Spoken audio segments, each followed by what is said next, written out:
say goodbye to our dear friends as they make their way back home. And that is always very sad, a time for sorrow and grieving. But tonight we can be happy. Eddie's leaving.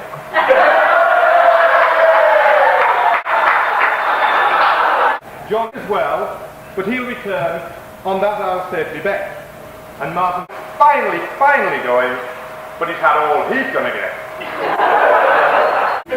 Eddie's been here for 8 long years, and it really would be wrong if the committee didn't give him the chance for a last Swan song. He begged the chance to do a show. The committee put up a fight, but agreed to let Eddie loose on you innocent folks tonight. The committee's laid on lots of food and also wine and beer. And getting drunk is not obligatory, but they'd feel happier if you did. I've also been told to emphasize that the rehearsal time was thin, and in judging the show, please bear in mind you didn't pay to get in. But enough of the committee's excuses. Let's get on with the show. If you're not ready for Steady Eddie, now is the time to go. Now, Eddie is a scouter who talks extremely fast and throws in extra adjectives, and I don't mean damn or blah. His use of colourful language, correct me if I'm wrong, makes every point he seeks to make no less than twice as long.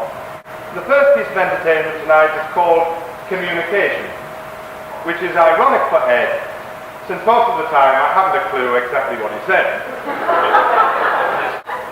Eddie wanted to make an impression, so he searched near and far to find someone special, to find a superstar. Someone with acting talent, someone with style and bearing. As you see, he's failed. I present to you, Paul.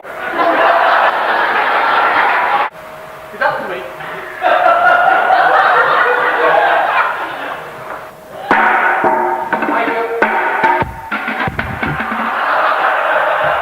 I think you brought the clanger then.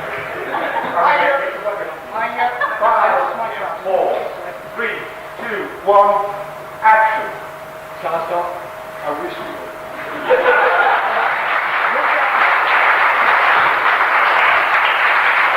You know, I remember when Paul was a normal guy. No, really, I tell the truth. But that was before his debut as the Inspector of Truth.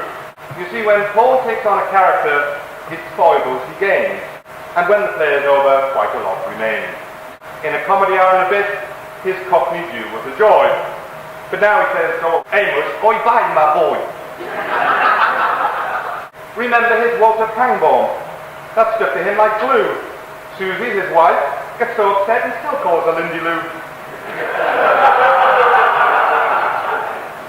And though she's a tolerant woman, black comedy makes her shudder. She now shares her bed with Harold and is chipped and battered butter. This next item is unrehearsed, unpolished, completely raw, featuring Eddie himself and someone else you've hardly seen before. He's a virtual newcomer, took up acting a few months ago. He had a small part in Mrs. Markham, and he was in the Black Comedy Show. And if he keeps on practicing, he'll make the top of the bill. I give you Eddie plus Michael Crawford, known to us all as Bill.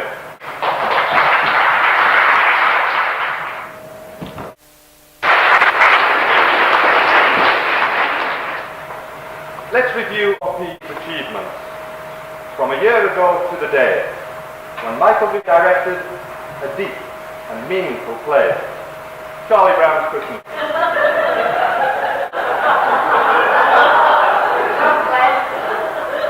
Charlie Brown's Christmas, in our memory, is everlasting, featuring Glenn Service as a hairy dog.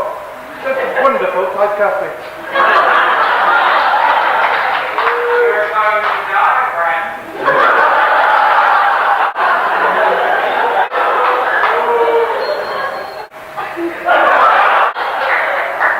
Just worried if Michael didn't like that, what Glenn's going to do. Martin had the title role, Jill supposed to stir, when she announced that all she wanted was what was coming to her. You really are high. And and she soon got what was coming, for Fred, believe it or not, only a few short months later had poor Julian shot. With All My Love I Hate You was not a comedy, which makes it very special, indeed unique for me. It was unique for another reason. It stood out on its own. Slide. It was Glenn Phillips's greatest performance as the voice at the end of the phone. Next came the Victorian evening. Who remembers that? I remember... Pardon? Next came the Victorian evening. No one remembers that. Oh, yes, they do.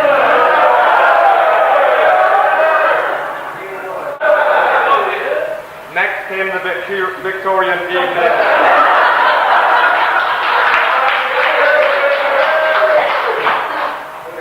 I think we'll just miss this one. I remember Glenn's village idiot. A silly grin means a silly hat. Glenn started off as a dog, then a voice at the end of the phone. He progressed to a village idiot.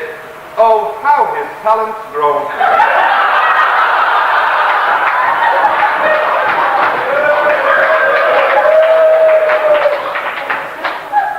A sexual predator in Mrs. Markham. And I can't help but think it's funny that this is the man we put in charge of all the theatre's money. Right, I've insulted half the committee. Who else should I annoy? Of course, our own Ronnie Reagan, our two-term president, Roy. He must be a megalomaniac, or some kind of maniac, to want to do it twice. And he always picks a lady to be in charge of vice.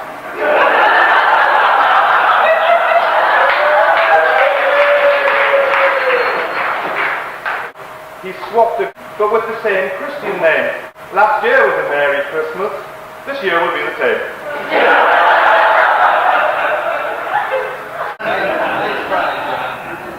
Roy's been in so many plays, one thing is quite certain. He's been the subject of more biographies than Liz and Richard Burton. Is there nothing that he hasn't done? No character he hasn't been. He's been a hit in all but one, his stand-up comic routine. I can see you remember Roy's MC job in a comedy hour a bit. It's something Roy would like to forget. That's why I mentioned it. Who else is on the committee? Let me consult my notes. Oh no, sorry. No, I'm sorry, I forgot our proxy vote.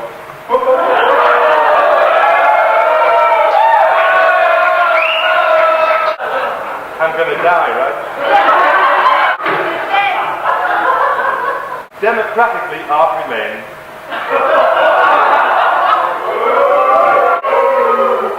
Our manager of facilities. And though he rarely treads the board, he has many other abilities. He's not one to go on view, and whilst that's very true, Lindy Lou could learn a thing or two from Art, a man on cue. His presence is strongly felt. Backstage he's also keen. Brinsley was right when he said that art should be felt but never seen. Let's turn to the two lizards. This may get a groan or grunt, indeed it did. But it's odd to me they shun the stage when they're both so big up front.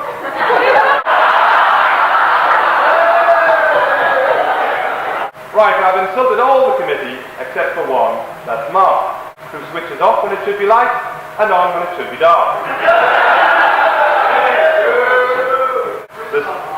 The script was... Sorry, Mark. After this next one, we're going to be plunged into total darkness.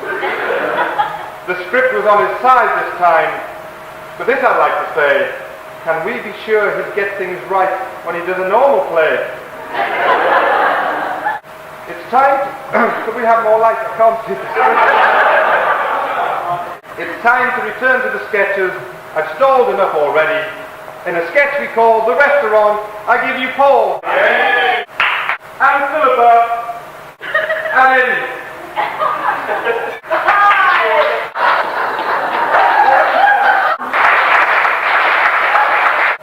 Let's sum up the events of '88. This is now my role. Though we're tired, it's been a good year. But successful on the whole. When Jim left, we thought we'd lost our lady of the brewery. But we found another lady drunk. Welcome, Elizabeth. Which just goes to show, though we lose acting talent, we gain some as well. Who or what will emerge in '89? Only time will tell. Will we still have a construction? Will our fun stay out the red? Will Phil and Jill continue climbing in and out of bed? Will Paul ever find the props room? Will Liz get the wardrobe neat? Will the Elizabethan ball ever be complete?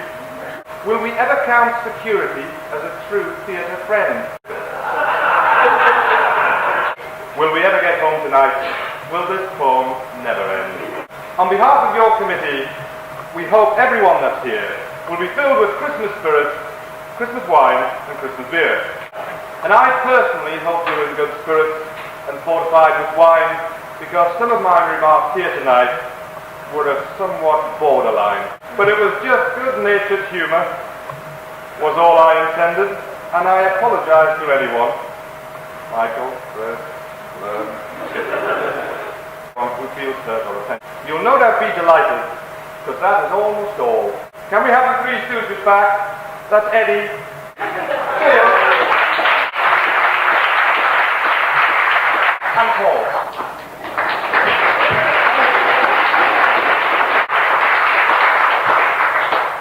You've all been very patient. You're probably dying for the loo. You probably think it's time for a drink. Have we got news for you? News, yes. Jimmy, we hear about a woman scientist who crossed the seas. Just to remark. Society for the Prevention of Accidents, and most accidents happen in the home. They advise you to move. And so it's goodbye from me. And it's goodbye from Kim. And it's goodbye from him. And it's goodbye from all of us. Goodbye.